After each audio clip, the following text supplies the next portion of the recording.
Water is fundamental for our health, making up a staggering 60% of our body. It's as essential as the air that we breathe. But it doesn't just quench our thirst. It's crucial for flushing out toxins, facilitating digestion, transporting nutrients, and generally enhancing our entire immune system. Despite its importance and the amount of water that we consume every day, some of us still take its quality for granted.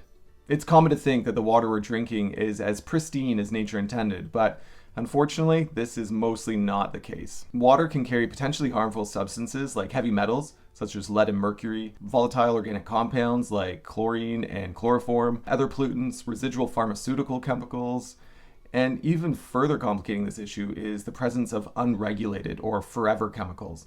And this whole class of chemicals, they persist in the environment, they accumulate in our bodies, and they lead to long-term health consequences. Additionally, the convenience of bottled water comes with its own issues, and these are mostly to do with the leaching of chemicals from the plastic into the water.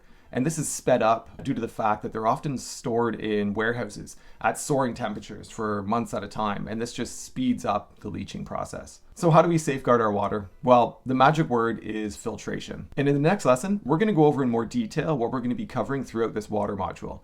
So let's get started.